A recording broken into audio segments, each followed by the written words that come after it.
ناظرین، آج کی ویڈیو میں ہم بات کریں گے کہ اسلام میں کن کن عورتوں سے نکاح جائز ہے۔ اس لیے آپ سے گزارش ہے کہ ویڈیو کو پورا دیکھیے گا، اور اگر آپ نے چینل کو ابھی تک سبسکرائب نہیں کیا تو براہ مہربانی چینل کو سبسکرائب کر کے بیل آئیکن کو پریس کر دیں تاکہ ہماری ہر ویڈیو آپ کے پاس بر وقت پہنچ سکے۔ ناظرین، محرمات ان عورتوں کو کہتے ہیں جن سے شریعت اسلامیہ میں ہمیشہ کے لیے نکاح کرنا حرام ہے، اور حرام ہونے کی مختلف صورتیں ہیں، لہٰذا اس کو 9 اقسام پر تقسیم کیا جاتا ہے۔ پہلی قسم نسب، یعنی وہ عورتیں جن سے نسب کی وجہ سے نکاح حرام ہے، جیسے ماں، بیٹی، بہن، نواسی، پوتی، خالہ، پھوپھی، بانجی، بھتیجی، نانی، پرنانی، دادی اور پردادی۔ اگرچہ یہ سلسلہ کتنا ہی اوپر جائے، یہ سب ماں کے تحت شامل ہیں۔ بیٹی سے اس کی تمام اولادیں بھی مراد ہیں، لہٰذا نواسی، پرنواسی، پوتی اور پرپوتی سب سے نکاح حرام ہے۔ اگرچہ کتنی ہی پشتوں کا فاصلہ درمیان میں حائل ہو اور بہنیں ہوا حقیقی ہوں یا سوتیلی، حرام ہونے میں سب برابر ہیں۔ زنا کے سبب سے بیٹی، بہن، پوتی، بھانجی اور بھتیجی وغیرہ بھی محرمات میں شامل ہیں۔ مثلاً کسی عورت سے زنا کیا جس کے سبب بیٹی ہوئی تو وہ بھی محرم عورتوں میں سے ہوگی۔ دوسری قسم مصاہرت۔ مصاہرت سے مراد وہ عورتیں ہیں جن سے نکاح کرنا سسرال کے رشتے کے سبب سے حرام ہو، جیسے اپنی بیوی کی والدہ، اس کی دادیاں اور نانیاں، اپنی مدخولہ بیوی کی وہ بیٹیاں جو اس کے پہلے شوہر سے ہیں، اور اس کے والد، دادا وغیرہ، حماصول کی بیویاں، بیٹے اور پوتے وغیرہ، حمافروغ کی عورتیں۔ جیسے نکاح کے سبب سے حرمت مصاہرت کا ثبوت ہوتا ہے، اسی طرح زنا کرنے سے بھی اس کا تحقق ہو جاتا ہے۔ مثلاً کسی عورت سے زنا کیا تو اس عورت کی ماں، بیٹیاں اس زانی کے لیے حرام ہیں، اسی طرح وہ زانیہ عورت بھی اس زانی کے باپ، دادا اور بیٹوں کے لیے حرام ہوگی۔ کسی عورت کو شہوت کے ساتھ مس کیا، بوسہ لیا یا گلے لگایا یا دانت کاٹا تو بھی مصاہرت ثابت ہو جائے گی، جبکہ دونوں ننگے ہوں یا اتنا باریک کپڑا پہنے ہوں جو بدن کی گرمی محسوس کرنے سے مانے نہ ہو۔ تیسری قسم جمع بین المحارم۔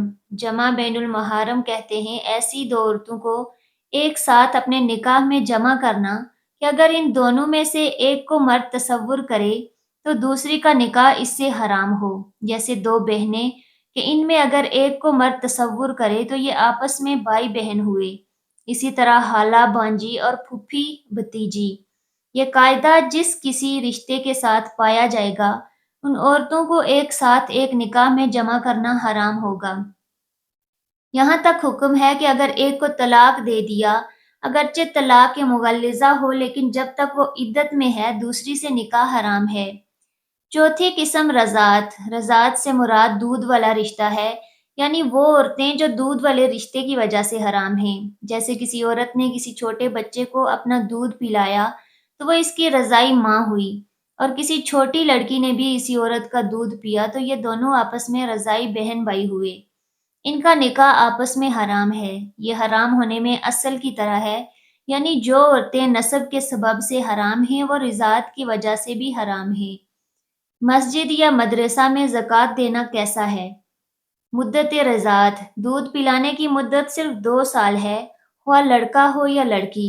2 سال سے زیادہ دودھ پلانے کی اجازت نہیں، لیکن رضاعت ثابت ہونے کی مدت 2.5 برس ہے، یعنی 2 سال سے زیادہ بچے کو دودھ پلانا اگرچہ جائز نہیں، مگر 2.5 سال کے اندر اگر دودھ پلا دیا تو بھی رضاعت کا ثبوت ہو جائے گا، اور اس کے بعد رضاعت نہیں، اگرچہ پلانا ناجائز ہے۔ پانچویں قسم حرہ کی وجہ سے حرمت۔ حرہ کہتے ہیں آزاد عورت کو، یعنی آزاد عورت پہلے سے نکاح میں ہو تو باندی سے نکاح حرام ہے۔ اسی طرح اگر ایک ہی عقد میں آزاد عورت اور باندی سے نکاح کیا تو صرف آزاد عورت کا نکاح صحیح ہوا۔ چھٹی قسم حرمت بوجہ حق غیر۔ اس کا مطلب عورت سے دوسرے کا حق متعلق ہونے کے سبب سے عورت سے نکاح حرام ہونا، جیسے وہ عورت جو کسی اور کے نکاح میں ہے، اس سے شادی حرام ہے، کیونکہ اسلام نے دوسرے کی بیوی سے نکاح کو حرام قرار دیا ہے۔ دوسرے نے طلاق دے دیا اور ابھی وہ عدت میں ہے، پھر بھی اس سے نکاح نہیں ہو سکتا۔ ساتویں قسم شرک کی وجہ سے حرمت، یعنی کسی بت پرست، ستارہ پرست اور مجوسیہ کافرہ سے مسلمان کا نکاح نہیں ہو سکتا، یہ حرام ہے، ہوا وہ آزاد ہو یا باندیاں۔ اور مسلمہ عورت کا نکاح مسلمان مرد کے علاوہ کسی بھی مذہب والے سے نہیں ہو سکتا۔ مسلمان کا نکاح صرف مسلمان سے ہی ہو سکتا ہے، اس کے سوا کسی سے نہیں۔ آٹھویں قسم ملکیت کی وجہ سے حرمت، مطلب یہ کہ عورت کا نکاح اس کے غلام سے نہیں ہو سکتا، چاہے وہ صرف اسی کا غلام ہو یا اس غلام میں کسی اور کی شرکت ہو۔ دونوں صورتوں میں نکاح حرام ہے۔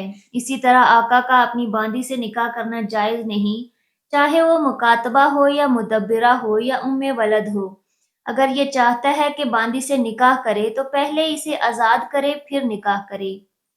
نویں قسم تعداد کی وجہ سے حرام ہونا۔ اسلام نے ایک ساتھ 4 سے زیادہ عورتوں سے نکاح کو حرام قرار دیا ہے، لہٰذا اگر کوئی ایک ساتھ 4 سے زیادہ عورتوں سے نکاح میں کرے تو وہ حرام کا مرتکب ہوگا۔ آزاد شخص کے لیے اسلام نے ایک وقت میں 4 عورتوں کی قید لگائی ہے اور غلام کے لیے 2 عورتوں کی۔ اس سے زیادہ عورتیں نکاح میں رکھنا حرام ہے۔ ہاں، آزاد مرد کو باندیوں کا اختیار ہے کہ اس کی کوئی حد نہیں۔ ناظرین، امید کرتی ہوں ویڈیو آپ کو پسند آئی ہوگی۔ ملتے ہیں ایک پیاری سی ویڈیو کے ساتھ، تب تک کے لیے اجازت دیجیے۔ اللہ حافظ۔